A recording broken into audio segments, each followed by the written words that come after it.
that's got an average caseload of 105, some much more, some much less. They save only 30 minutes per case through digitizing.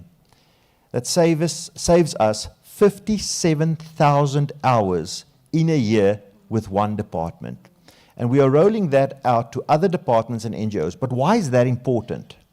Because those are hours and hours and hours that can be reinvested in looking after the most vulnerable, do interventions, therapeutic work, psychosocial support. And that's some of the examples. There's a few that I'll touch on later when we get to the question and answers. But why I mentioned that one?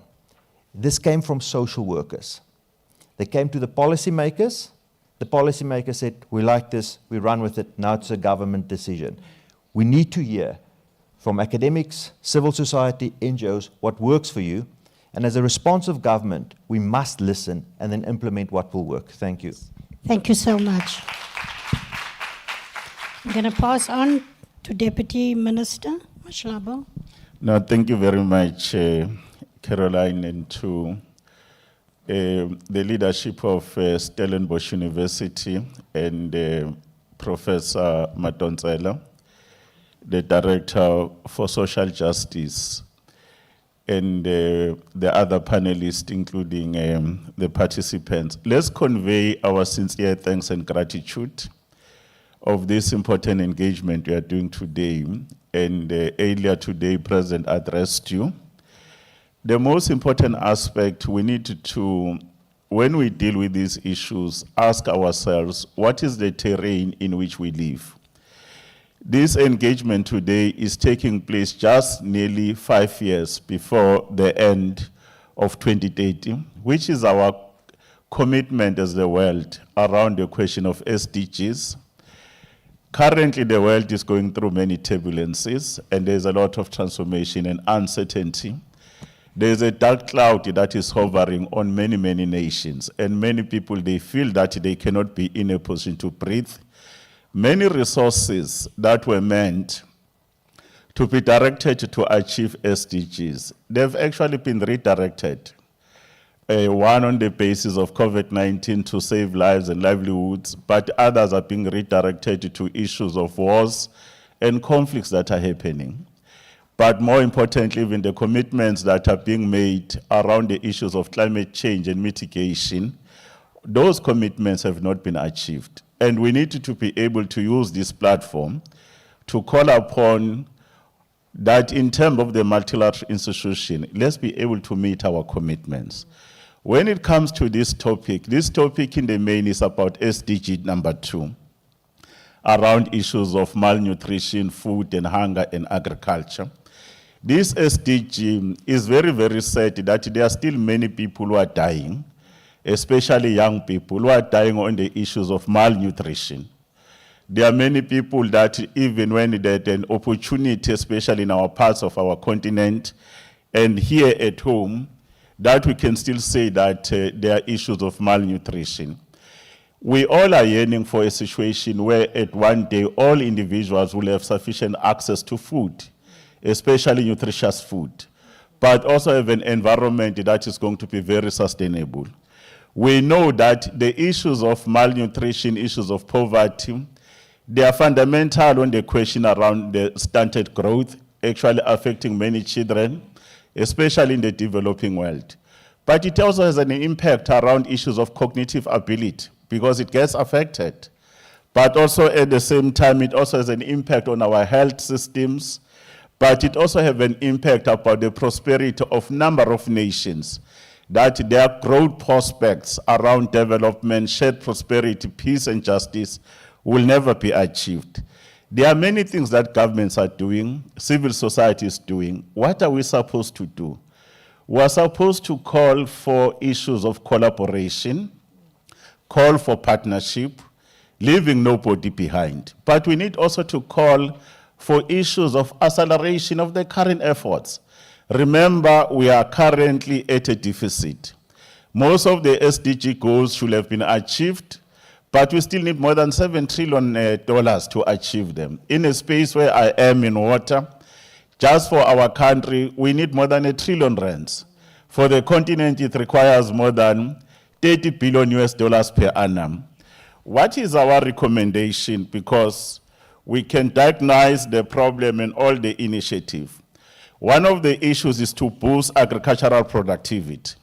It's an important aspect. There is a relation between food, energy, water, nexus, and our Human Development Index. By so doing, we will improve livelihoods, but also ensure sustainable food production. Even for those community manufacturing, our economic aspects, all these other issues, because they are all agricultural product. We must also call for targeted investment. There is a lot that many investments are not actually being coming up through. Even the other countries are cutting their own aids. We don't want aids, we don't want handouts, but we want to be actually giving a lifting hand. But those resources that are there must be managed well from traditional resources. The governance structures must be in a position to do well. But we must also promote modern forms of agriculture and farming, especially on the basis of climate change. We don't have sufficient water. Sometimes extreme weather conditions that are there, and how can we be able to harness the liquid drops that we have? How do you actually teach those at a young age to do some of those things? The other point I wanted to raise was the issue of minimizing food losses and wastage through public awareness. There are people who are having plenty of food in South Africa. They are actually being greedy, they waste it. When there are a number of these other people that don't have food, but we need to have a discussion around that, and how can we create business value chains and supply chains and a support system and the markets for agriculture, because when you produce just for your own family, but when you start to have a surplus, you need to create an economy. And how do we support that? Then there must be an aspect of integrated rural development program. For SDG number 2 to work, we must focus on issues of interconnection, like education, like health, and other issues like infrastructure. And then the last point, as I've said, the most important point is about collaboration, building resilient communities.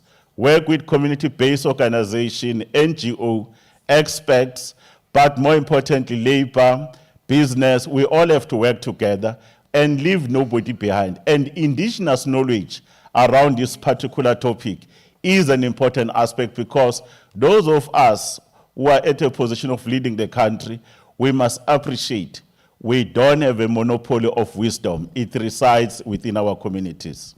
Thank you so much, Honorable Deputy Minister. I'm going to hand over to Dr. Edzani.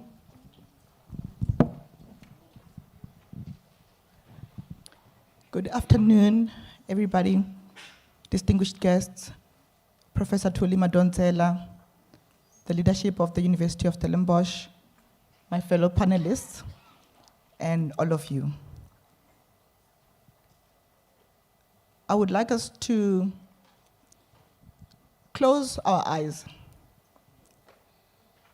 and imagine the child that the youngest child that you know, that you love the most. Imagine them at 25 years old. Now open your eyes. I'm sure all of you imagined that child successful, thriving, doing well, having a great job that they love, having strong social connections that enabled them to succeed. Unfortunately, in South Africa, as we see it right here, poverty steals more than food and comforts. It steals confidence, curiosity, and the sense that tomorrow can be different.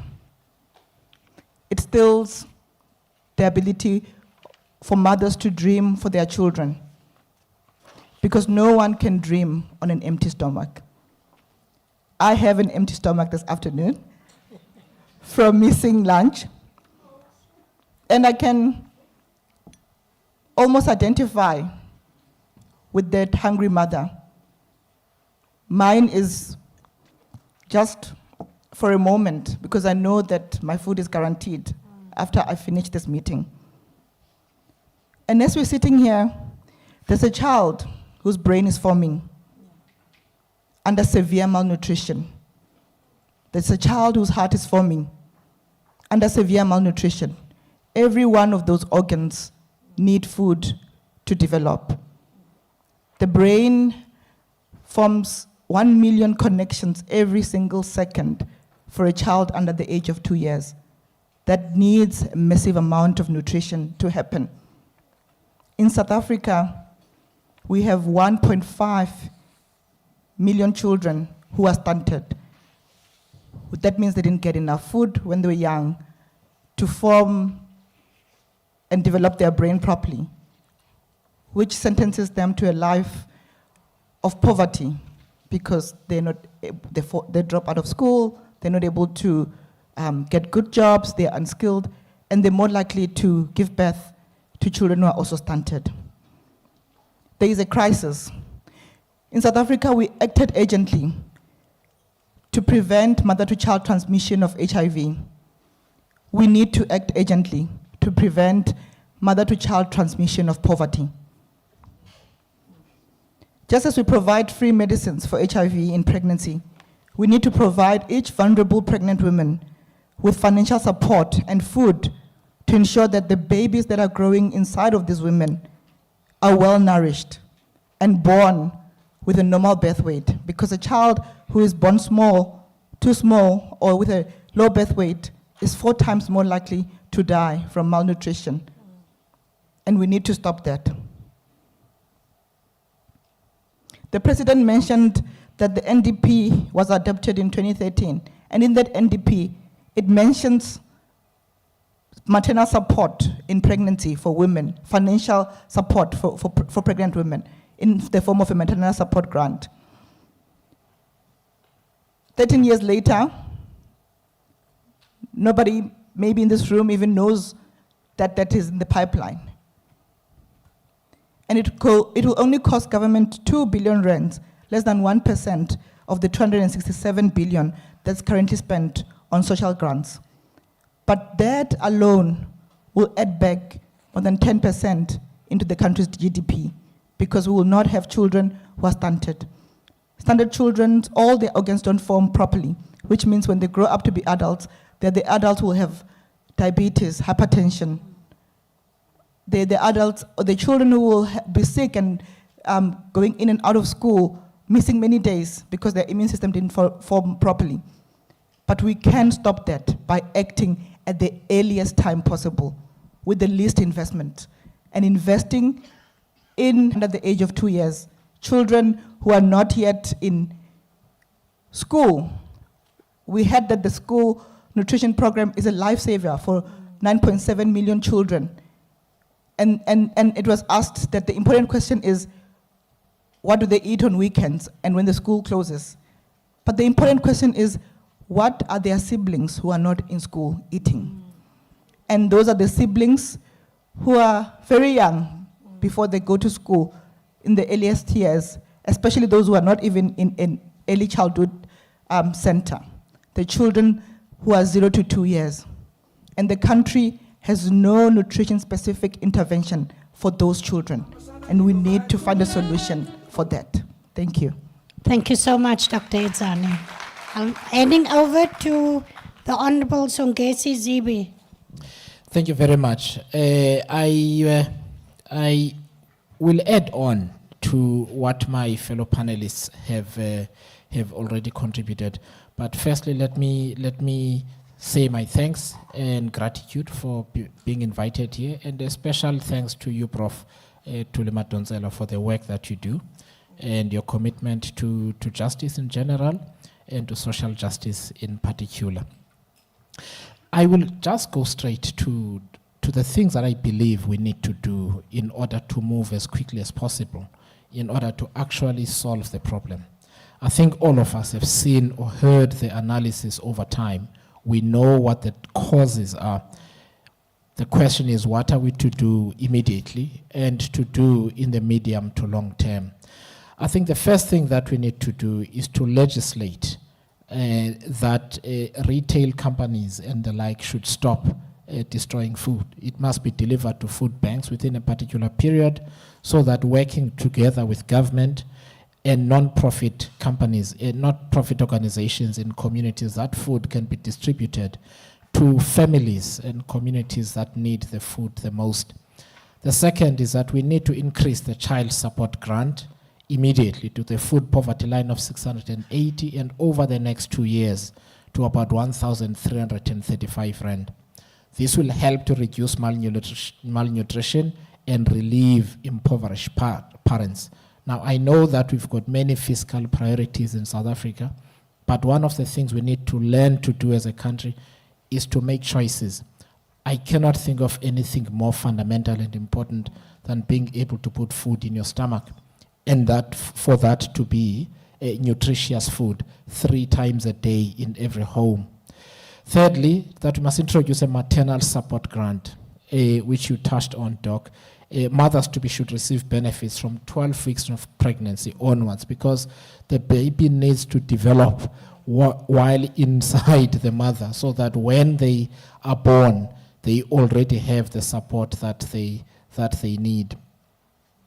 I also wish to talk about the importance of your department, Deputy Minister. I come from a village in the Eastern Cape. I grew up as a subsistence farmer. My family still farms. One of the biggest obstacles, there are 2 obstacles to the ability of families and communities in producing food. The first one is the ability to have water that you can use in the gardens. The weather patterns are unhelpful these days because of climate change, and a lot more people become vulnerable to hunger and food insecurity as a consequence. The second is that we've got to deal very decisively with violent crime. It is no longer possible for many women in the villages to go and work the fields on their own, because particularly in the province from where I come, the criminals and thugs that victimize them and make them pay so that they do not rape them. This is something that happens in our community, so it is important that we take an integrated approach to how we resolve these problems. The second last thing I want to talk about is that we also need to try and take the emotion of out of some of the most emotive things in our country. I know that the question of land justice is seen in some quarters as taking something away from some of us as South Africans. This is not so. There are over 60 million South Africans alive today. Most of them, if they cannot access land, sufficient land, so that we can give the ability to as many families as possible to utilize the water that they hopefully get, the support from government, and the cooperatives that we can have in communities to produce their own food, and hopefully eventually be able to commercialize. We are going to continue to rely almost exclusively on social grants and so on.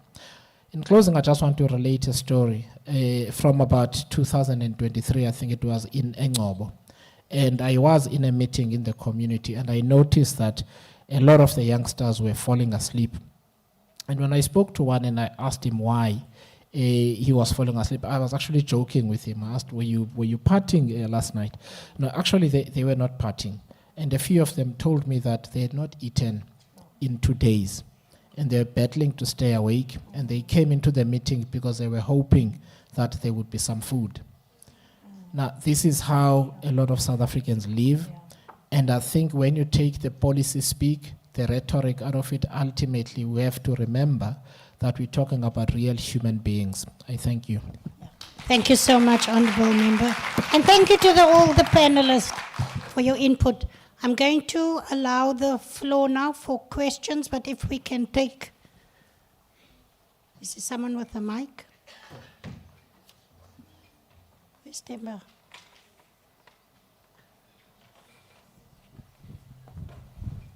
They're coming to bring the mic now. Can we please keep our questions brief? Okay. Good afternoon. My name is Natalie Nokia. I'm a SRC member from Stellenbosch University. I wrote my question down just so that I get the wording right, but firstly I want to say thank you for the panel. So my question, So we're all aware of the clear disparity in housing prices, which makes living in the Western Cape increasingly inaccessible for the majority of South Africans. Tackling hunger, therefore, goes beyond simply distributing food parcels, which is what was mentioned, and it also requires addressing the broader systemic issues that perpetrate food inaccessibility. So I'm interested in understanding how factors related to the overall standard of living, so like housing affordability and access to basic services, are being considered in efforts to address hunger and food security, but specifically in the context of students. Thank you. Thank you. Chef, thank you. Good afternoon, everyone. Shavano representing Chef's Kitchen. And so I run a soup kitchen in the community, and I see what you're saying. We practically see the malnutrition. We see the mothers that doesn't have food. And so I love the ecoism, I love the policy making, but what can we do, maybe from your guidance, currently, actively now? As you know, maybe you don't know, that our kids on the Cape Plus are now dying. They are being killed on a daily basis. So we've got food that's been taken away from them. They are dying. Social grants is being extorted because mothers go and borrow money and they give the card to the person borrowing the money, and the money is not seen. So how can we practically, actively now put measures into place as civil society members? And where do we go to for that resources? Okay, thank you, Chef. There's a hand over there. Thank you. I'm Rahima Esop. I'm with the Maternal Support Grant Advocacy Coalition, and I'm glad that this issue was mentioned today. As it was mentioned, it will take about 2 billion rand to roll out the MSG in South Africa to about 800,000 women. Now, many don't know this, but the MSG policy has been in the making for more than a decade. But as we speak, it's going nowhere slowly. It has not been presented to cabinet, and it has not been made open for public comment. So my question is very practical to the panelists in political leadership. What will it take to get a maternal support grant in South Africa? Okay, I'm going to take one more question. So one there and one here. Then we're going to close the questions. Thank you.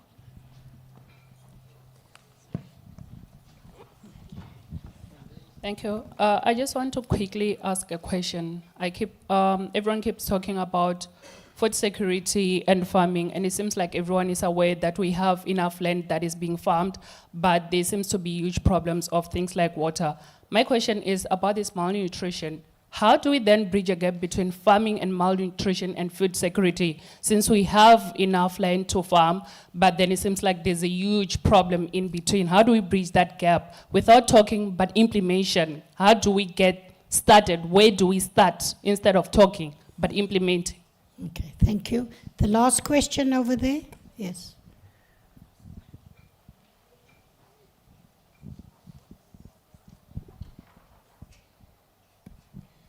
Greetings. I'm Tando Ntleve from UWC. We are speaking very nice, and it sounds very beautiful that we are talking about the 1,000 days framework where parents need to be getting incentives during pregnancy up until the age of 2 years.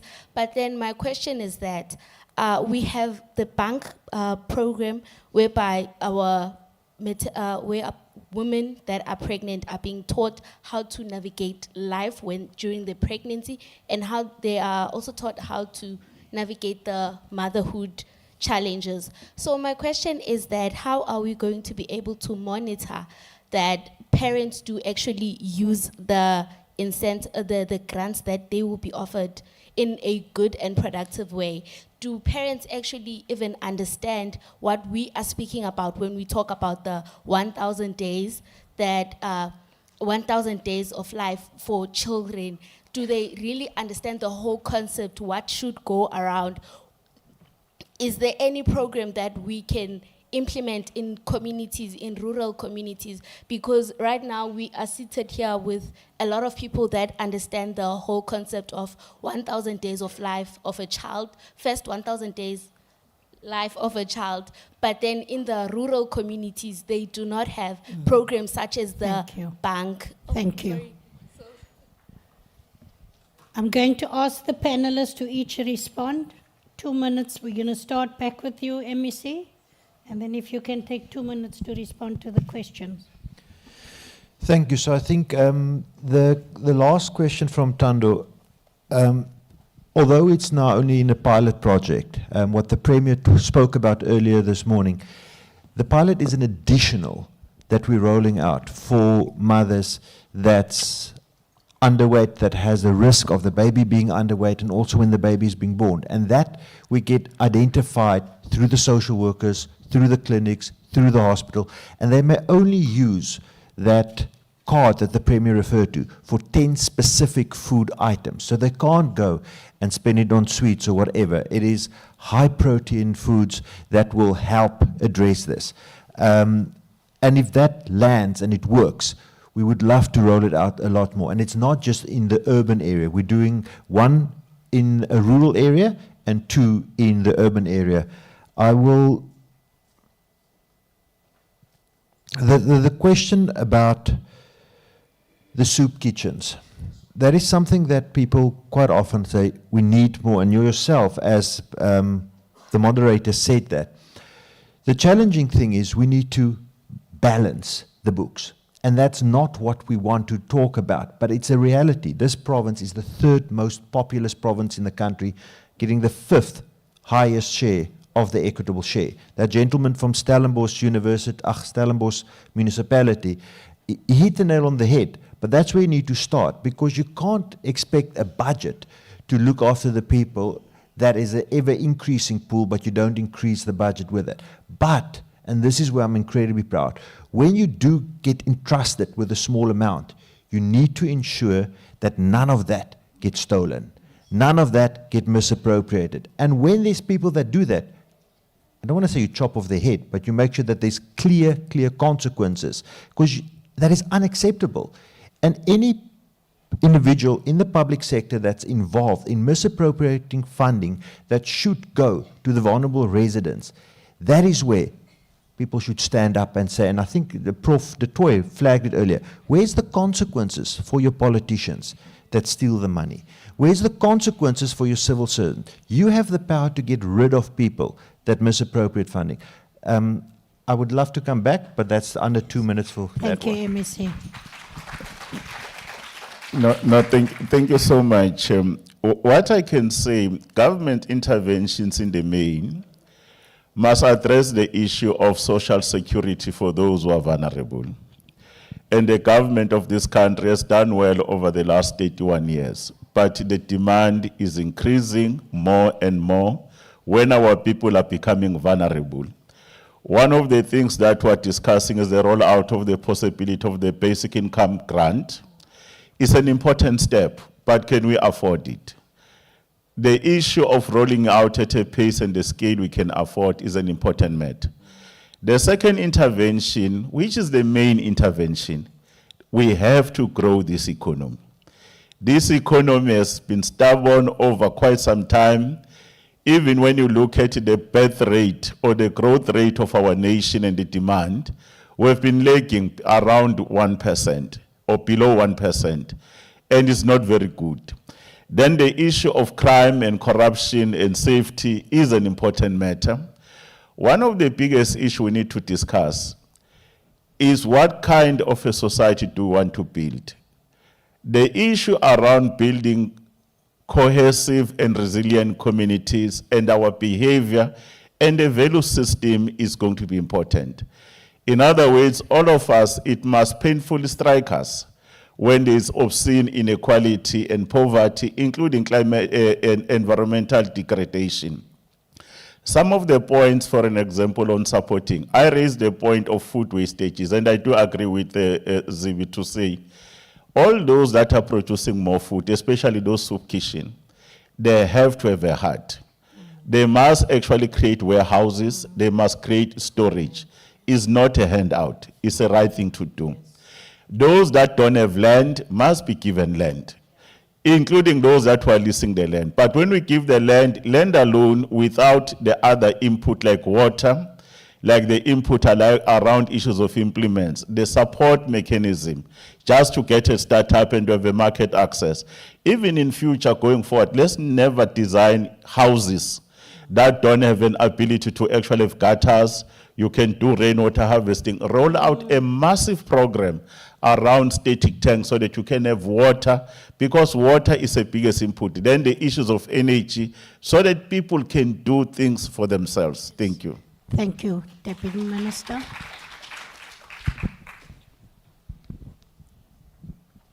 Thank you so much for the questions. I would like to address the question around the first 1,000 days, and are there interventions that help mothers understand that?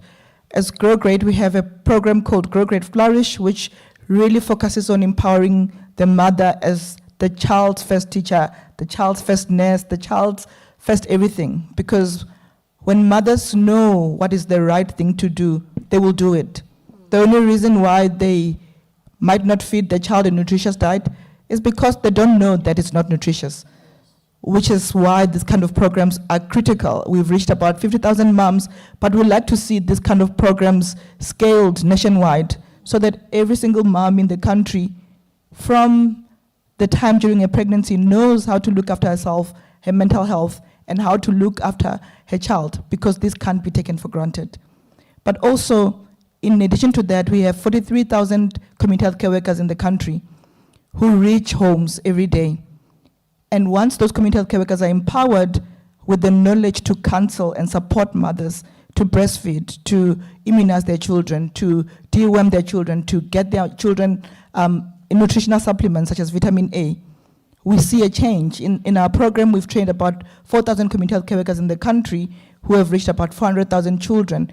And of those children that they have followed up, when they catch a child that is stunted or a child that is malnourished, we see that about 50% of those children recover. So we have, in terms of our existing resources, a workforce that we could empower to really be champions for young children in the country, and that is community health care workers. Thank you, Dr. Itzane.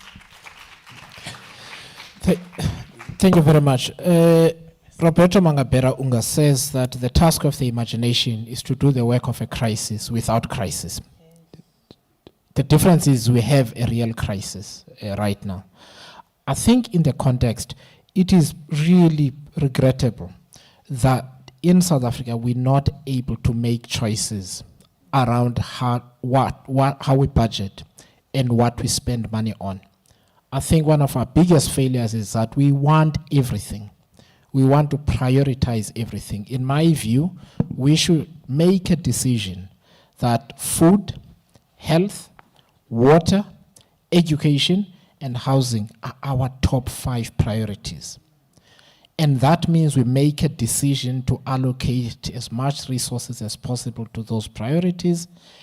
And the other things, we also accept that they're going to take a bit more time.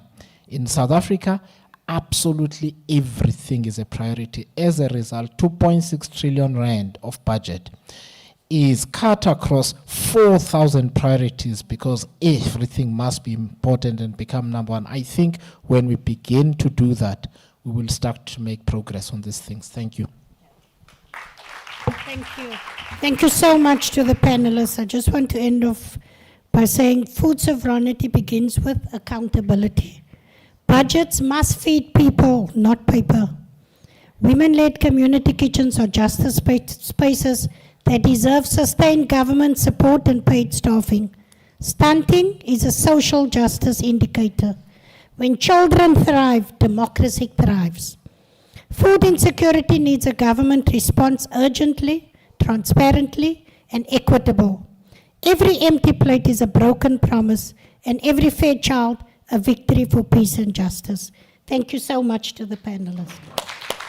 Good day, esteemed leaders, distinguished guests, colleagues and friends. It's an absolute honor to join you at the 7th Social Justice Summit, even if only virtually. While I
Okay. Yep. This is the graveyard shift. This is the last one. You'd be very disappointed to know that I'm not Mark Hayward. Mark is unable to stay and he had to leave. And at short notice, I was asked to do two things: to participate in the panel, which I've always been part of, and also just to moderate the panel. By way of introduction, my name is Crispin Son. I'm the chairperson of Food Forward South Africa.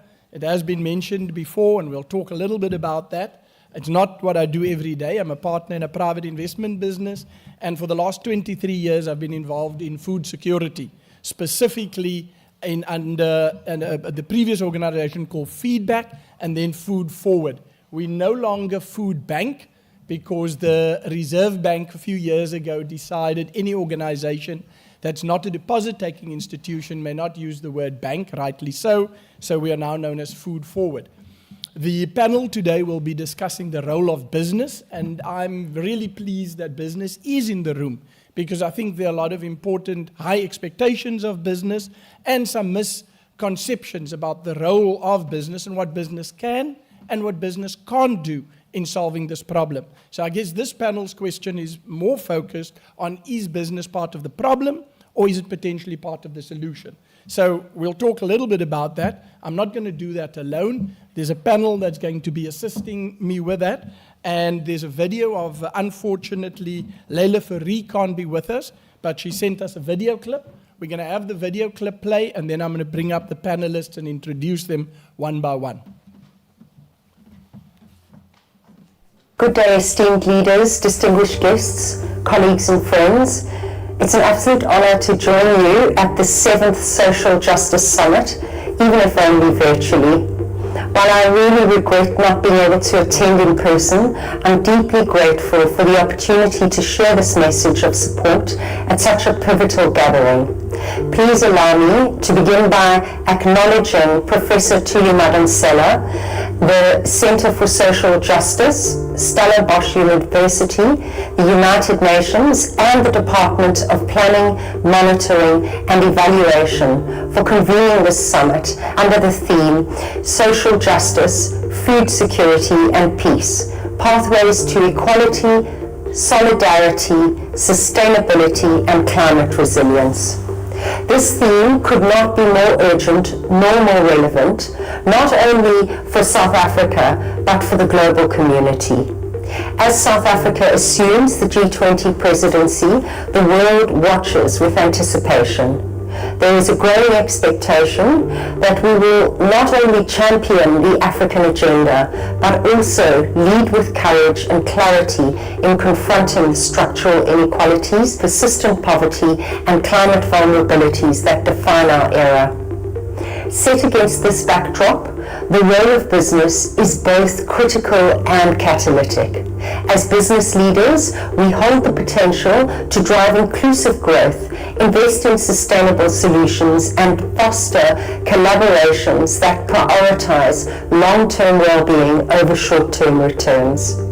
That means going beyond philanthropy towards embedding social justice in the core of business models, from supply chains that empower smallholder farmers to financial initiatives that drive transformation and sustainability practices that protect our natural resources. Our choices today will determine whether we rise to meet this moment with courage and collaboration or fall short of the transformative potential that this presidency represents. As proud sponsors of the B20 and with the JSE members actively contributing to various B20 working groups such as the Education Task Force, as the JSE we recognize the significance of this moment and we understand the weight of our collective impact. In acknowledging this, at the JSE, we continue to drive initiatives that align capital with impact. Through the JSE segment, we have provided a platform for green, social, and sustainability-linked bonds. The segment currently comprises of 104 listed instruments with a collective market capitalization exceeding 71.9 billion, many of which are strategically aligned to financing initiatives that promote food security, enhance climate resilience, and support rural development. The JSE Sustainability Disclosure Guidance helps companies improve ESG practices by providing voluntary, locally relevant frameworks that align with global standards to enhance transparency, accountability, and informed investment decisions in South Africa. We are equally passionate about advancing gender equality. Through platforms like the #SheInvests, we empower women to take charge of their financial futures. While our active involvement in the W20, the official B20 engagement group, focuses on women's economic empowerment and further underscores our commitment to driving systemic change.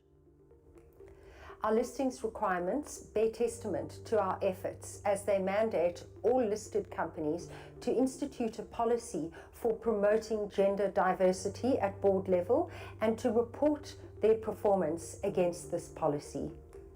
Moreover, at the JSE, we believe that the route towards equality begins with knowledge, which is why we champion financial literacy through engaging initiatives like the JSE Investment Challenge, the Virtual Trading Game, and the Investor Avenue podcast. These initiatives are designed to build financial confidence, spark curiosity, and unlock opportunity for all. At the JSE, we are committed to working with collaborators across government, academia, and civil society to ensure that capital markets play their rightful role in driving inclusive development. We recognize that sustainable financial returns and social justice are not mutually exclusive. They are interdependent. Business must therefore align with national and global commitments, such as the Sustainable Development Goals and the African Union's Agenda 2063. If South Africa succeeds in embedding social justice within its growth strategy, it'll set a powerful precedent for the world that emerging markets can deliver both competitiveness and inclusivity. In closing, colleagues, the call of this summit is clear. No one must be left behind. Let us therefore commit to advancing social justice, not as a side project, but as a strategic imperative for business, government, and society alike.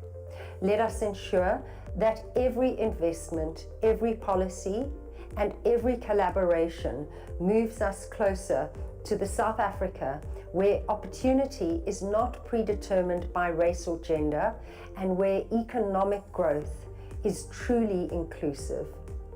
On behalf of the JSE, I reaffirm our commitment to support the Centre for Social Justice, the United Nations, and all collaborators gathered here to ensure that this vision becomes a reality. I thank you and I wish you a fruitful and transformative summit.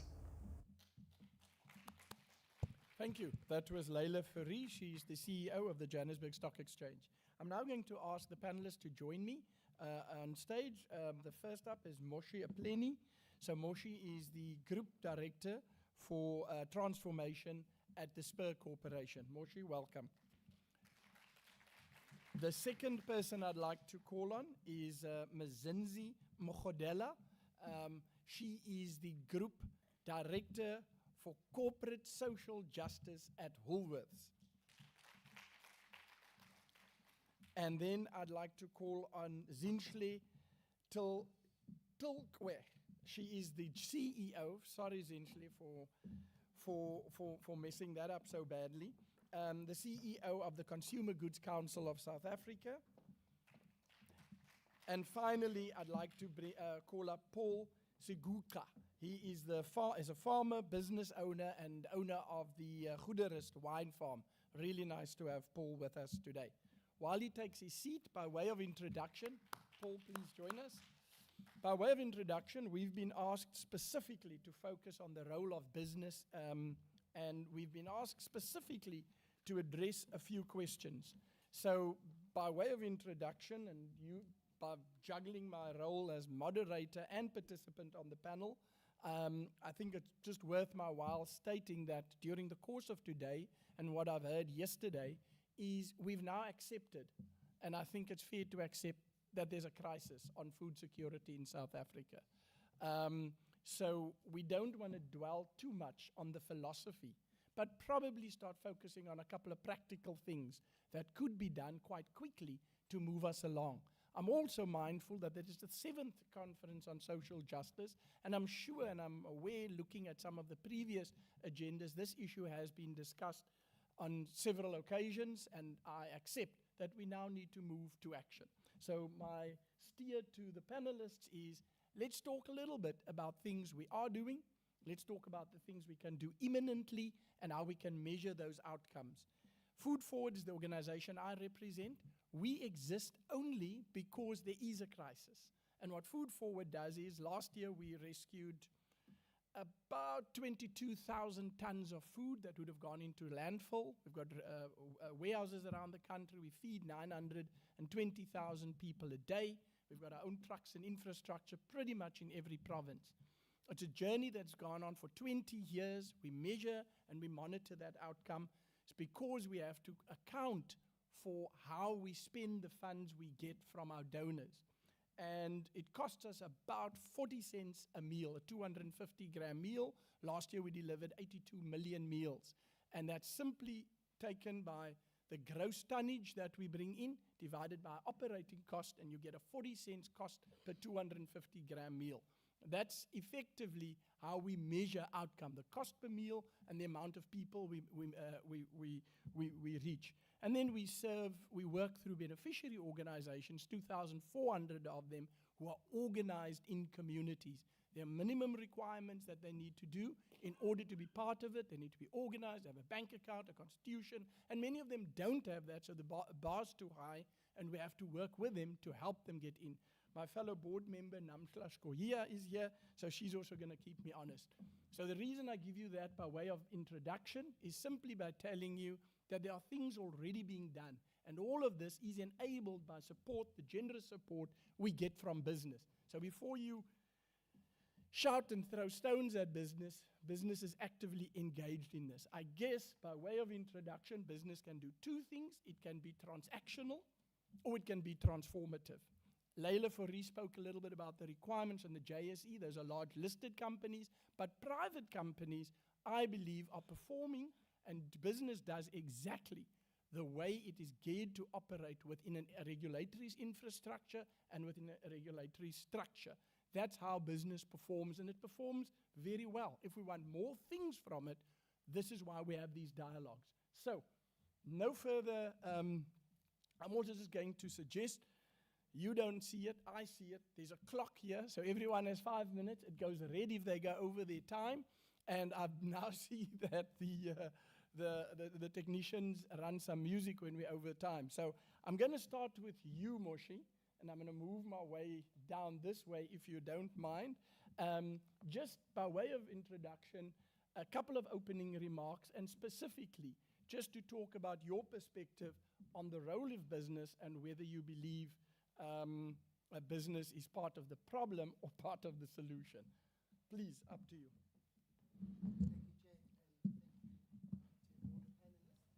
Everyone, good afternoon. Chair, I'm just going to guarantee you one thing. I'm not going to take 5 minutes because I remember writing an accounting exam when I was in matric in 1997, and I was the first to finish. Suffice to say, I'm not an accountant. So for us at Spur Corporation, I actually want to start with Zinzi's closing remarks yesterday at the Social Justice Champions Gala dinner. And she said to us, let's keep doing the small things which become the bigger things. And it stuck with me because for us at Spur Corporation, we have really just rallied behind a purpose of leading for the greater good. And I'm intentionally speaking about that because it's not transactional, it's transformative. And this purpose for us is translated in many things. But for today's purpose, it's to empower next generations. And how do we empower next generations? We have the Spur Full Tummy Fund. The Spur Full Tummy Fund is basically, we believe that you can't teach a hungry child. So we, Spur uniquely works that we support early childhood development because Spur was the first restaurant place where children were allowed to come. So it's always been resonant with us to support early childhood development. But we've learned that the ladies that start these ECD centers in Alexandra and Khayelitsha in Northern Cape and Mahikeng in the Northwest usually don't have the know-how of how to run the ECD center. So we support their training to be able to run the ECD center much better. And we've seen through results that when we support that, they can then collect better fees, they can then become more sustainable, and more importantly, they can get the grant or subsidy from government, which is 24 Rand per child for today, when they meet all those compliance factors. But as I said, you can't teach a hungry child. So coupled with that, the Full Tummy Fund, which I chair, is 1 Rand of a kiddies burger in the spare menu goes to fund the Full Tummy Fund. Also, starting in November, I think in the next 2 weeks, we're expanding that to the mac and cheese. So for us, it's basically you customers taking your kids to Spur and buying those meals, and you'll be supporting the Full Tummy Fund. Because in 2021, we used to feed just over 900 kids per day with that, breakfast and lunch, nutritious meals. And there is also the misperception that we feed them Spur food. We don't. We partner with partners so that it is nutritious meals. But today we feed just over 3,500 meals. And that's just a small part where we intervene to be able to, but it is in the ECD centers that we train. So we spend on training the kids, on training the people that run the centers and the teachers, and then we feed the children. Because for us, it's important that you keep them there. And we know, and I heard it being spoken here today, that when these children, especially during school holidays, they look forward to going to school, to the ECD center, because that's the only meal that they get. And I'm not going to wax lyrical about the being stunted or all those technical terms, but for us, it's about dignity. It's about dignity. Leading for the greater good is about dignity. It's about being able to focus. I've had first-hand practice of ECD. I have an 8-year-old, and he's gone through, and I didn't understand ECD before I had a child, but I've seen how much early childhood development is very important. And we have opted not to complain or galvanize or shout at government or the regulators, but actually to say, let's put up our hand. What can we do more? And that's why we've added our voice to this summit that Prof is putting together, just to say, we're adding our voice to this important matter, to this important subject. But also importantly, we're adding our voice because, the last part of the summit talks about peace. And I know personally that there's a saying that if your neighbor is hungry, then you're not safe. So peace is important because you've got to you've got to help your neighbor because it's for your own safety, it's for selfish reasons. Thank you. Thanks, thank you, mate. Thanks.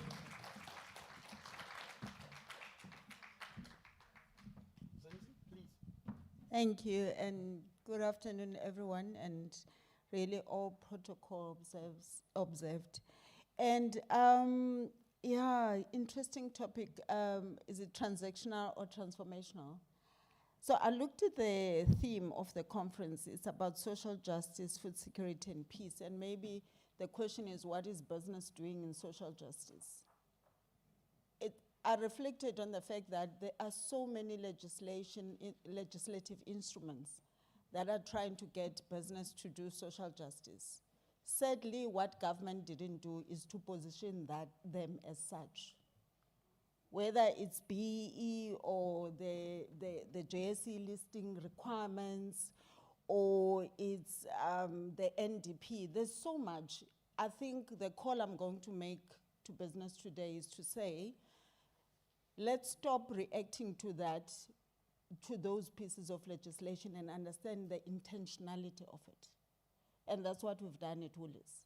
We've reflected, instead of saying, you know, it's role of business is business, it's disturbing operations. What is the intention? And when you start looking at the intention, you then reflect as a business, as social partner. So the call we have is that of ecosystem thinking, seeing ourselves as business, as part of society. And when you start doing that, you realize that you can't live in isolation to community, you can't live in isolation, or you can ignore government. And if we come together, we'll solve problems. The role of business is problem solving. How do we deploy that same kind of thinking in coming up with the solutions? If I move to food security and talk about Woolies, Woolies is a retailer, is a food retailer. And somebody said earlier today that do something and try and do what you're passionate about. We are very passionate about food. In fact, if I start talking about the things we're doing in food security, I'll need another 10 minutes.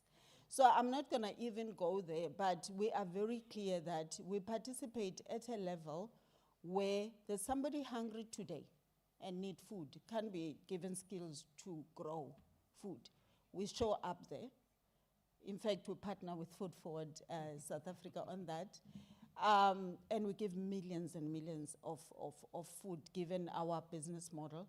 Then the next level is skills. You know, we impart a lot of skills. We work, you know, making sure that, to the conference theme again, that, you know, the interventions are climate resilient. We ensure that we promote thriving communities. We make sure that there's relevance in those communities so that there's level of sustainability. The approach, the systemic approach, the ecosystem thinking, you know, plays out in there. And then at another level, you know, we really we pride ourselves in seeing subsistence farmers going to commercial farmers. And we've got a big program called Farming for the Future. It is a food security program. It's for commercial farmers, but it's to make sure that commercial farmers don't deplete the land as they produce, that the land is there for generations to come. Food security requires that we look 7 generations backward and draw from that knowledge, and 7 generations forward and take responsibility in whatever we do.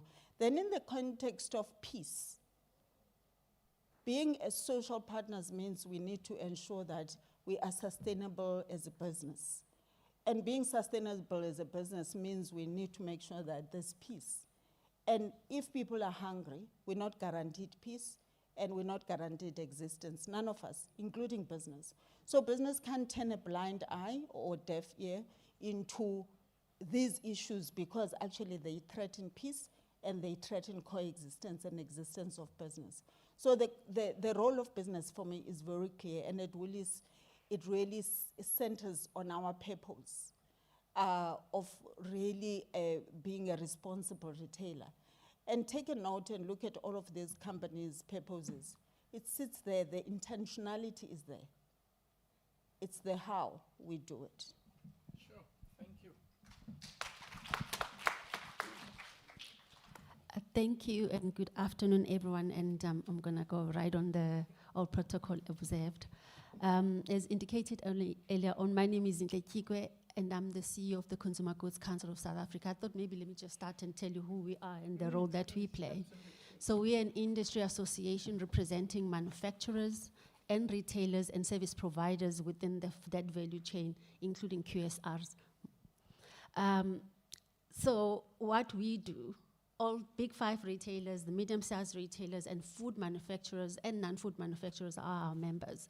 So the work that we do lobbying and advocacy for members to ensure that they're able to trade better, but we have moved and shifted our role to be more of advocacy rather than just lobbying and standing on a position to make sure that industry is able to trade better in this country. That included to say we have divisions in our organization that looks after food, food safety, food nutrition, sustainability, legal and regulatory, to make sure that the legal and compliance issues that our members are complying to food or regulations that are in this country and they conform to those. So I'm really excited that we got an opportunity to be here today to showcase and advocate that business is really here for the communities that they serve. Our members are really critical in terms of the valuation of food, and we are really serious about the work that we do, which is providing food. I mean, Zinzi is our member from a Woolworths perspective, ShopRite, Pick n Pay, they're all my members. And the role that we feed South Africans and the work that we do, we know it touches every South African's lives and the services and the produce that we do. So this topic today, it was key for us to be here to showcase that business is already indicated is South African, number one. Number two, it's for the South African, the communities, because we realize that in the future, if we do not look after the children, the youth of this country, we're not going to have employees, we're not going to have people we're going to be feeding the food, or selling the produce to.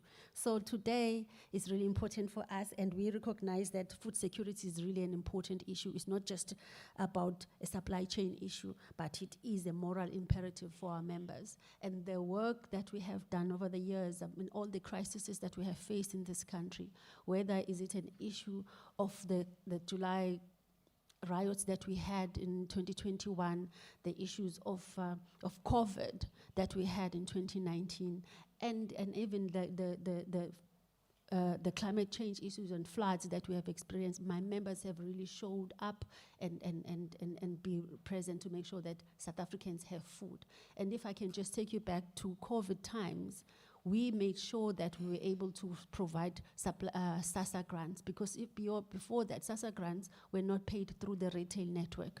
They were paid, if you remember, under the trees, which still continues to a certain point, or at the post bank. So we raise our hands as retailers to say we can be able to offer, with the network of retail environment, offer SASSA grants to recipients wherever they are. While we're doing that, we're making sure that there's discounts opportunities that they can buy. Also, we represent members at NETLAC level, and the discussion on food pricing and cost of living adjustments is being discussed there, because government, us, from a business perspective, civil society, we are social partners at the NETLAC level, and we are raising these issues to say there's a couple of points that we have. We have regulatory challenges. We have to look about how we donate. Someone earlier on, I think the previous speaker said, retailers must not destroy food. They must be allowed to donate. Retailers don't want to destroy food. They want to give it to South Africans that need the food, but regulation in this country prevents that.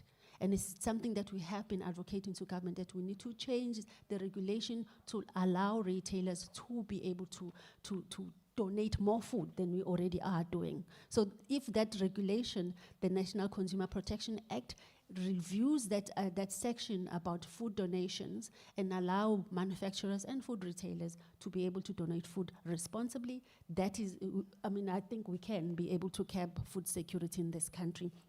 And I mean, we have a food loss and waste program or voluntary agreement that all my members, most of them, have signed up, where they are committing to reduce food loss and waste by 50% by 2030. We are measuring, we are monitoring that, they are reporting on the programs that they are doing, and they are telling us where is their food ending. So there is work that business is here, and we are transformational rather than transactional. Thank you. Good afternoon, ladies and gentlemen. My name is Paul Siguqa, and I'm a wine farmer from the beautiful valley of Franschhoek. I need to add that I think Chris Beni had an agenda. First of all, he puts me last, and I'm talking in the graveyard shift. But he first, by telling us all that he feeds 1 million meals a day, then Spur talks about the nice things that they do, the same for Woolies, and I'm in the wine industry. So already I'm on a back foot. But thank you for the opportunity, and I will start by saying that the industry in business that has the biggest debt in terms of social justice is the wine industry in South Africa. If we go back to our history as an industry, it was built on slavery. You go to Groot Constantia, the first wine farm, and you would chronicle the history of injustice. Then you move forward to where we are during the apartheid era, when I grew up on a wine farm where my mother was a farm laborer, and I got to experience the worst of the wine industry. Social injustice in terms of living conditions of farm laborers, low wages, something called the DOP system, which is the worst of them all, which legacy we still live with.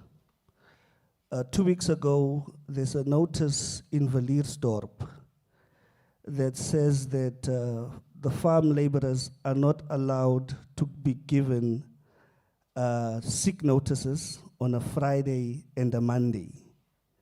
And we know what that means. It means that there's a problem, and the problem is alcoholism. But if you track back a few years back, you'll find that it's the same industry that created the problem that is there amongst the farm laborers. So instead of looking at the cause of the problem, our dear government plays in the hands of my industry to say that farm laborers won't get a sick note on a Friday and a Monday. So sickness does not decide whether it's Monday or Wednesday. If you get sick, you get sick. So social justice in the broad industry is something that needs to be enforced with immediate effect. So in terms of what we would like to see as an industry is, number one, inclusivity. 80% of people in South Africa are black Africans, but yet less than 2% of the land is in the wine industry is in black hands. The effects of the DOP system we still live with, which I explained. But worst of all is the entrenched way of intergenerational labor that says that if you are born from farm laborers, you're going to be a farm laborer, and so will your children and their children. So what have we done as Klein Goederust in this regard, being entrants in the market or in the industry? Our first is to say that we contribute in our communities when it comes to early childhood development.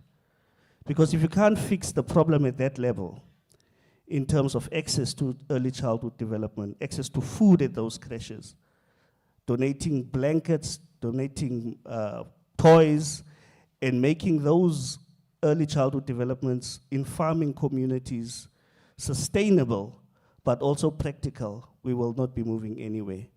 So in our small way of contributing from the wine industry, we have made our focus early childhood development in those centers.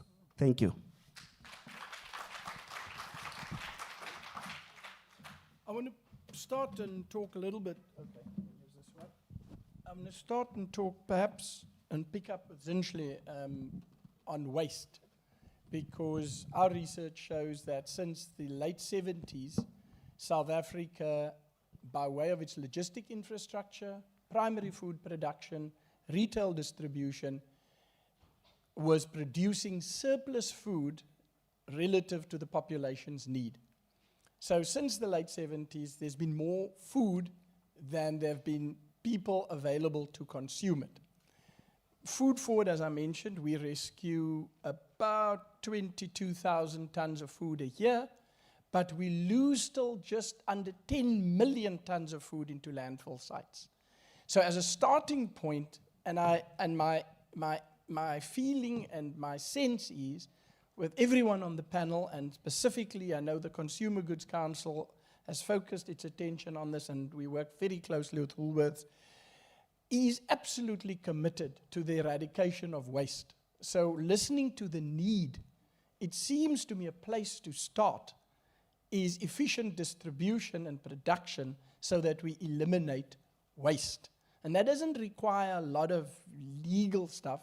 And I think, I'm very happy to tell you, Zinhle, it sounds like an ad for food forward here all day today, but I'm going to take the gap, is that we supported and paid for, I think you're aware of it, we paid for the work by the South African Bureau of Standards, and we now have a South African national standard on food waste. So we now have a plan that we can effectively help retailers mitigate the risk of food donations. So we now have a SANS plan in place. We're busy going through the final process with our lawyers, and that will help. So maybe I can start with you and say, and then I'm going to move to Zinzi, the other retailer, and where you think we could be a little bit more effective and collaborate on waste reduction, because maybe that's a practical thing we can do. And are there regulatory stuff we've heard, and Advocate Madonsela and the Centre has incredible access to legislators. How do we start working with them to get into the office of the legislators? Thank you very much. So there is strides that we have made definitely with regards to this, the South African Bureau of Standard about the food donations. The key place to start for us from an industry position is just to make sure that the key thing is that we need to understand that food is cheaper where it is sourced, produced, and sold. So because the bigger the trajectory of food getting to people, the more costly it is. So regulations and ability for this country to be able to produce. One of my members said to me, who's a manufacturer, they haven't, that was in 2022 when they told me this. They say in 12 years, so it's 15 years now, we have not built a factory here in South Africa. We are building malls, we are building from a retailing perspective, but we are not producing food in this country. And even if we were, we need to look at the right skills that needs to be available to be able to make sure that food is there. So regulation in this country is a really big challenge for any emerging farmer or retailer or a producer. So because from a food perspective, to ensure that until that food gets to a point of sale, there's a lot of regulation compliance, and the cost of doing business for that is what makes it really difficult for any person to be able to get to food.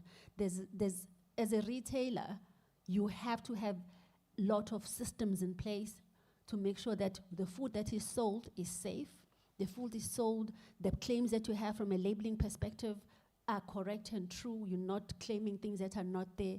So it becomes really difficult for an SMME or an emerging farmer or manufacturer to be able to really have access to a point of where they can sell food. So I think we've always been advocating to say we have identified a number of regulations that are hindrance for economic growth, for food safety and food nutrition and food availability.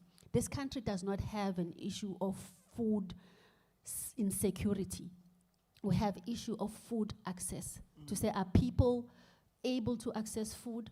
Some of the work that we are doing, we have, the industry has established a foundation, which is called the Consumer Goods Council of South Africa Foundation. I'm sorry. But there we are working with community gardens. It's funded by the industry. Through the funds that we get on an annual basis, we as CGCSA, we pay our 10% of our surplus in that particular year to this foundation, and industry as well is contributing to it. We are connecting and mapping community gardens and making them closer to retailers. The initial part of the community gardens is to say they must feed their communities, feed the children, and then whatever excess they have on that, then we link them to the retailer so that they can start selling those. So we've done that in Limpopo. I was just, there's a young girl here who was talking about Limpopo. Limpopo, honestly, is really doing well with regards to food and subsistence farming from the family. So that's where we have started, and we are progressing to KZN. So I think for us, it's just, let's look at what regulations that are really a hindrance to businesses, because business really wants to make sure that we have safe food, cost-effective food, and it's really available for us. Zinzi, Zinzi, and then I'm going to ask Paul because he says I've got an agenda. I always ask him last. So I'm going to go to Paul and then I'm going to go to Moshi. Zinzi. Same, yeah, your perspective if you differ. On waste, yes. So I spoke earlier on about solving problems and how if we adopt this ecosystem way of thinking, we could solve problems. I think it becomes difficult when a small group of people are contesting a piece of legislation than when a whole industry is saying, as social partners, we want to do this good. Can the legislation change? But I still find a lot of the time it's around the intent. If we are being intentional about this country and its good and its people, I think we can solve anything. So in our case, you can imagine Woolies has very high quality standards. So we've got a lot of waste and our waste is still edible. And we've taken a step further to say, it's one thing distributing it. How do we do it with dignity? When we onboarded Food Forward, we actually took them through training to make sure that they keep the cold chain. It was not going to be, okay, it's out of our stores, forget. It was, for us, from a social justice point of view, it was about when it gets to that person, is it the same as if she was or he was paying for it? So there's a lot of thinking. I'm sitting here, Crispin, and I'm thinking, I feel like we should actually be coming up with solutions and gathering to solve these problems, because some of these challenges, even the legislation challenges, are really challenges we can solve if we become much more intentional about social justice in this country. I agree totally with you. A few days ago, one of the other major retailers published their results, and the CEO says that 21% of all children under the age of 5's growth is stunted due to malnutrition. Yet, South Africa dumps 10 million tons annually of food. And this food is dumped by the major retailers. So the problem is clear. Government, change these regulations. We have people starving and people throwing away food. It is that simple. In fact, you would find that a lot of the food that is being dumped, it's food that could still be utilized. And it always comes back to business to say, no, it's business, because if they start putting these eggs that still have like 15 or 10 days left back into the market, the price of eggs will come down. When in actual fact, it's just a simple thing of saying, change these regulations. Thank you. Thank you. Moshi. Thank you. So I'm not going to hop on the regulation part, but we're just like you, because I have the platform. Regulation from us is, remember, customers choose to come to our establishments every day, and they vote with their hard-earned cash too. And they remember, you can buy steak anywhere, you can buy burger anywhere, but they choose to come to our brands. So we need to respect that. And for us, what we can say on the regulatory conversation is that if the regulators would relax regulations, so one of our bugbears, Zintle, is that it takes long to get a liquor license to trade when we open a restaurant. And would it be a way, not because we want more people to drink, but there's more jobs, there's more waiters on the floor when there's a liquor license, and there's more revenue to the fiscal as well when that happens. So that's something around regulation. But around waste, it's already been spoken about. It's that we do work with partners who do pick up waste, but there's two different types of waste in our environment. There's regulations and strict regulations in terms of food that is already processed and cooked, which we can't just give to another person. But also there's regulations within the shopping centers that we work with and the ecosystem that we work with in terms of food waste collection. And we certainly take part in that and work with that, with our procurement team and our team. I don't want to use the word ESG because we've just adopted the Greater Good Framework, which looks into these kind of things as well in the business. Thank you. With your permission, I'm going to open to the floor. I'm going to take 3 questions at a time. So I see one hand right here, the lady with the black dress, the lady with the leather jacket there, and the lady in front here. So there are 3, and then I'll have another round. We can't concentrate and remember all the questions, so 3 is about enough. Okay. Thank you so much. My name's Amanda and I work in the social justice industry, and I'm a bit alarmed at the panel's narrative about deregulation as a solution to hunger when we need to be regulating a solution to food security. And I want to particularly touch on 2 things that the Consumer Goods Council's mentioned. One, I want to say that it's not a victory that people are collecting their grants from your members. It's a sign of a manipulation of grant beneficiaries. We're convincing them that it's better for them to collect their grants straight from the place that's going to actually take their grants. So people don't give into the local economy to buy their groceries. They're now giving it straight to ShopRite, straight to Pick and Pay, straight to Checkers. And so that's not a good thing because a lot of this comes with conditions. You can draw your grant from us, but you must buy something at the till. Or we have a 370 grant package for you. That's the very bad manipulation and advertising to grant beneficiaries. And so we must regulate that.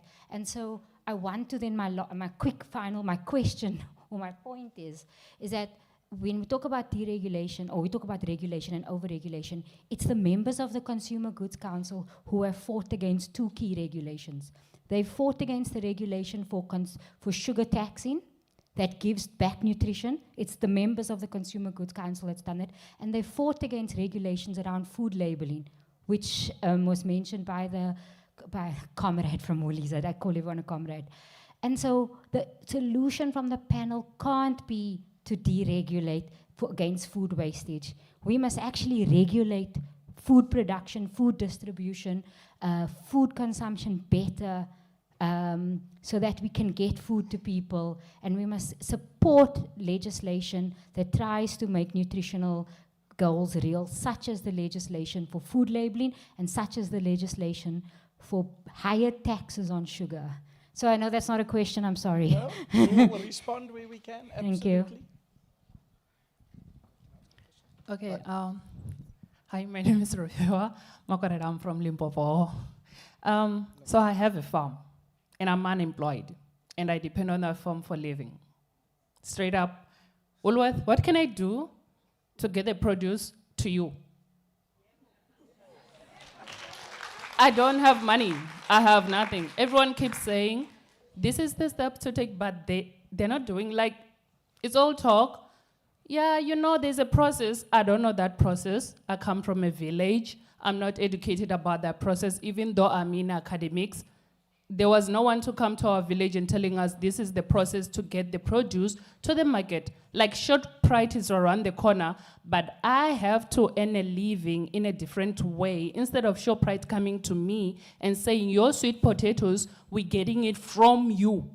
Instead of me getting a grant that I'm gonna spend at ShopRite, just like she said. So, Woolworth, what can I do? I need to make a living, and I have a farm.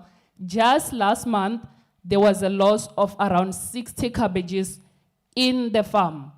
Next thing, this year alone, we planted sweet potatoes 1.2 hectares in the farm.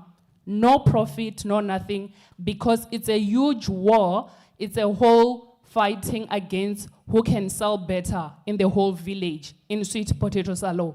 It lasted for around 5 months. So they are rotten, they can't go anywhere, no money. So what can I do? I need answers from Woolworth at least. Hi, sorry, can we ask for representation from the back as well, please? We are also like to ask a question. Sure, happy. Thank you very much. But hold on, hold on, Zakaleng just one sec, hold Ngobo, on. so I've asked 3 people, I'm coming to you. So I said I'll have a couple of rounds, so I'll come right back to you. Good day, how are you? My name is Chantel Manesa from Empower Africa Foundation. My question goes to Zintle, the consumer goods. So with the rise of fake food production, you know, there is duplication of the Coca-Cola brand and so many things happening in the Makula settings. So how are you working to keep that issue? Because if you go to a Somalian shop, you find that they're selling the same bottle that you can find in Woolworths. Then number 2 as well, there's rise in selling of food that expired, even in the shops that we see that they are of higher branding, but you can just go into a shop, then you see the labeling is a bit different. What are you doing to keep that issue as well? And distribution of food in the NPOs, like you go to ask for foodstuffs, but you discover that it's a month off. And it's very tragic because some of the children undergo like stomach problems, and we don't know what some of these diseases like cancer are coming from because of selling of fake products. So what are you doing to keep that issue? Thank you. Okay. I don't know who wants to respond first to some of the comments. I'm happy to respond to some of it too. Zintle, Thank you. I'll take this opportunity to educate and respond. I'll start with the difficult one there at the top, about the grants manipulation, the SASSA grants. And I must say, while I understand where you're coming from, your point of view, but I don't think it is this manipulation, because we provided a service that South Africans needed. We provided dignity where SASSA grant beneficiaries were not getting their grants in a dignified manner. We provide them, retailers, when there's SASSA grant payment, they provide chairs, basic things, chairs, refreshments to make sure that they get that dignity. And that the notion that they do provide it's discounts.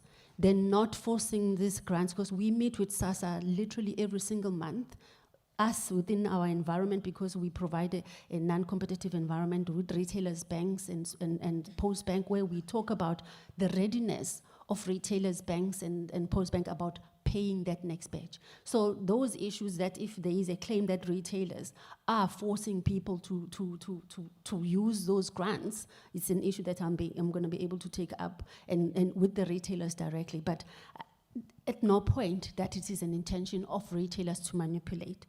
With regards to deregulation, we're not saying deregulation. The industry is currently self-regulating. There's a number of areas where the industry self-regulates. The HPL, we are not saying it must be stopped. It must be stopped because, number one, we haven't seen where that money went. When government said they are implementing in 2018 the HPL, the foundation of that HPL was to conduct campaigns, awareness about communities, about non-communicable diseases. That money didn't come. When we go to National Treasury to say, where's the ring fencing of this money? What has it done? Has it been allocated to the Department of Health? They're like, we're not in a business of ring fencing money, we're in a business of collecting revenue. So that HPL that all South Africans are paying at the point of sale is not going to Department of Health for non-communicable diseases, or any similar to the plastic levy that was implemented. Again, it's a misconception, because we're not saying that food must not be labeled. Again, it's a misconception, because we're not saying that food must not be labeled. What we're saying there's a better way of labeling food. In that sense, you cannot put these triangles in front of the packaging. What we're saying is, we are living in a technological world. There's digital opportunities that we can use. Some of the work that we do, we issue the barcodes. I'll get to the point about the barcodes later on. We issue the barcodes. All the products of the barcodes that are issued in South Africa are issued by us. We have product information, owner information. And that, we have put out an app. Please download it. My CGCSA app. We can scan that barcode. It's going to tell you who's the owner of that barcode. We are doing work. We have invested on the work to say now we need product information so that it can enable with regards to fake food, illicit products, and counterfeit. So that's what we're saying with food labeling. in that, because we're going to put product images, when you scan that barcode, we can put all these warnings, all the claims and the likes. I'm sorry about the time.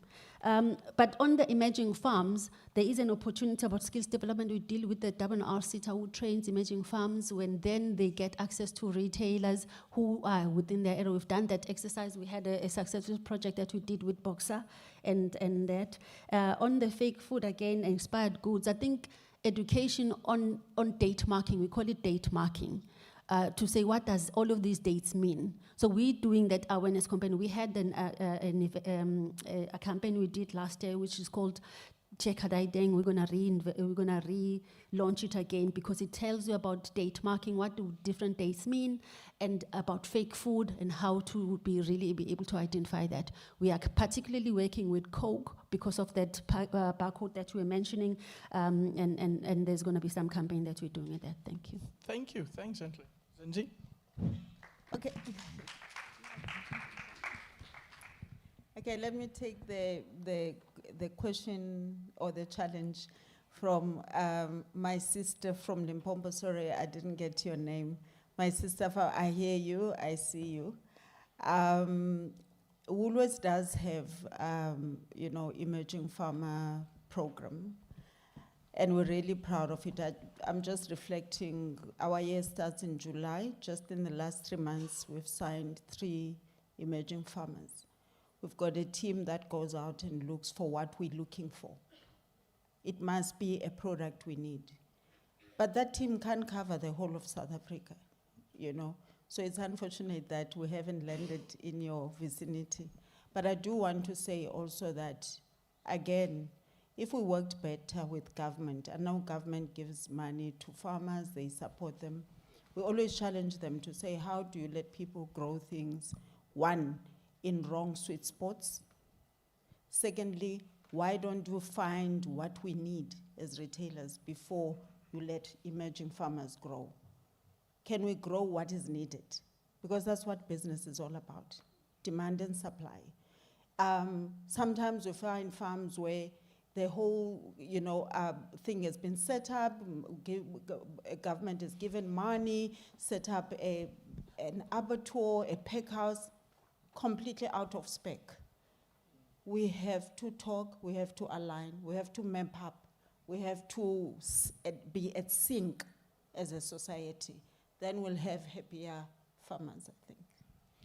Thank you. I'm going to take 2 more questions. The speaker after me, I'm going to get the 2 people at the back. There's a hand. I'm going to take the gentleman with the microphone and then the lady on my right.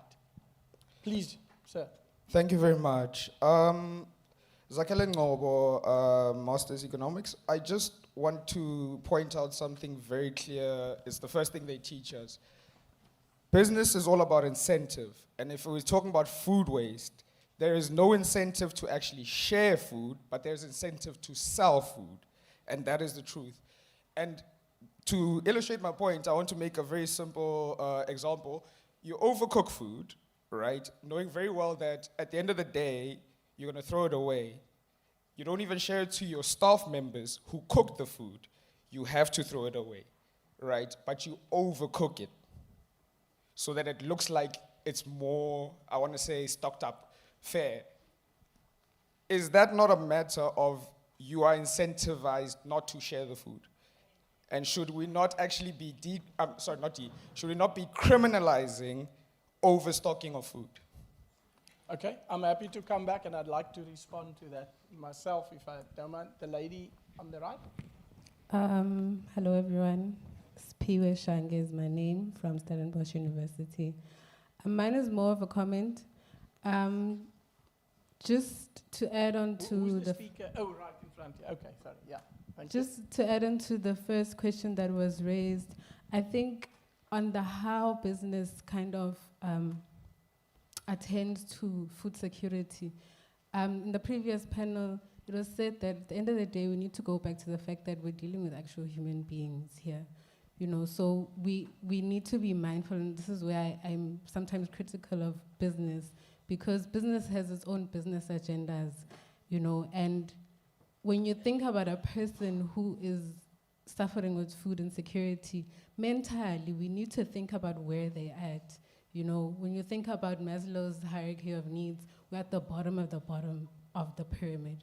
So I think the approach of business for me, as much as business definitely must play a role, I'm not a business person. I don't know what would the best way be, and maybe even psychosocial people can come in and really investigate where are we meeting these people? Because at the end of the day, it's people. It's not just about a problem and stats, and that needs to be addressed. You know, it's actual lives. You know, as a statistic, having someone that has and I don't have, saying, well, because I have the means, I can just do this and that, and you know, you must be grateful.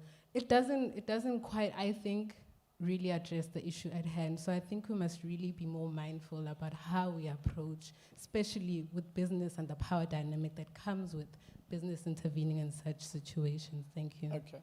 I'm going to respond. I can only take a quick, so you've got to be quick. We've got a time's up sign here, so please, if you don't mind. I'm Mary Jean. I work at ZA Accelerate with Maimuna. In 2027 in Cape Town, there's a new legislation that's coming in about the handling of organic waste. And I don't know if any consideration's been given, say, to the coffee shops who have thousands of kilos of used coffee, which could actually be used in people's compost. Panelists, firstly for honoring this event with dignity, and secondly for your excellent presentations and the commitment to social justice and anti-hunger in your institutions. My question is just around the structural causes and drivers of hunger. I feel that corporate South Africa, and to a limited extent government, is again focusing a lot on throwing back, if I am to use Bishop Tutu's wording, on throwing back those beached starfishes into the sea. And you can't save, if for example 1,000 are beached, you're probably gonna throw one, as the fable says, now and then. And then the cycle continues, so you keep, and I'm looking, hunger is growing in South Africa. In fact, for a while, hunger got reduced, and even stunting, malnutrition got reduced. If we look at general comment was passed in 1999, there were 840 million people that were hungry. So that number was reduced, but seemingly there's backsliding, starting with COVID. And I am concerned that if we continue with only the charity part of how many soup kitchen, how many leftover food, which I'm not against doing, because if somebody is sick, they do need that Panado. But Panado is not going to get rid of the cancer or whatever it is. And general comment 12 is very clear that business should also stop being part of the causing of inequality, poverty, and hunger. And how would business cause that? It's sometimes unscrupulous business practices, such as if you find a community such as Olobeni and you want to mine, you talk to government and you mine. But you displace that ecosystem, and then you say you're creating jobs. But those jobs are not sustainable because they're for a few. They had, you spoke about subsistence. They had subsistence farming before you came. And then your mine is mostly going to benefit people who are not from that community. And secondly, then also those mines are not properly closed. We end up with zamazamas. So I don't care what happened yesterday. We didn't know better yesterday. So I'm not condemning businesses, any. That's not my story. My story is, how do we reimagine the future in such a way that we democratize the economy. We allow people who want to do subsistence farming to do subsistence farming. We allow people who want to do commercial farming, but we enable them. But we allow more players. Mr. Sikuka, we're happy to see you as one of the mining people, which will give us more opportunities to pay people under the tort system, the judging center. But we'd like to see more people in that. We'd like to see, I mean, for example, there's Thokozani women who also, they mine, they own a wine label. But up until today, they don't have land. They're still working on rented land. When there is land, how do we democratize the way government gives out land? I mean, I have a story where Minister Delil was about to give a community some land. And when Minister Delil left, the new minister won't even talk to the Kayamandi people. So how do we make sure there's transparency in how available land is given to people? Basically, I'm saying, how do we make sure that the entire system, the production of food, the movement of food, the accessibility of food, and the affordability of food, and the affordability of other things, because if the other things are not affordable, we will not be able to afford food. But more importantly, General Comment 12 does not call upon us to feed people. The right to food is not primarily the duty to feed people. The right to food, the right to adequate food is primarily a right that imposes a duty on state, society, and business to enable everyone to feed themselves. Then we don't have half the population to be fed. We have maybe 5% or even less that can be fed, and then we can feed them adequately. Sorry to take your time, sir. I'm only disappointed that you raised this at the end of the session rather than at the early part, because I think there's a lot in that. So I'm not going to try and respond because I do think we're out of time by the glares I'm getting out here, except to potentially, and maybe take that away as the primary challenge for business. Let's take that away as the primary challenge and figure out how should business show up at the table. The only thing I can say, and to the gentleman, the economics gentleman at the back there, business will perform exceptionally in the way it gets incentivized, regulated, and disincentivized. That's how it will perform. And so the ecosystem expects certain things from it, and so it reacts that way. And I guess that's why we opened the conversation. Is this transactional or transformative? Because at a transactional way, you respond for the incentive, and you're wrong by the overcooking. So I just like to point that out. I just want to point that out. You're wrong, and we can talk. I'll wait here. We'll have a chat. The issue where you are right is business operates in an ecosystem and will perform in that. So unless you change the rules of the ecosystem and you create the incentives differently, then the system could be described as being broken. And if we're going to fix the system, we all need to be at the table. I'm out of time. I want to thank the panelists. I want to thank you for your questions. And I believe I hand over for the next session to begin. Thank you very much for your questions and your attention.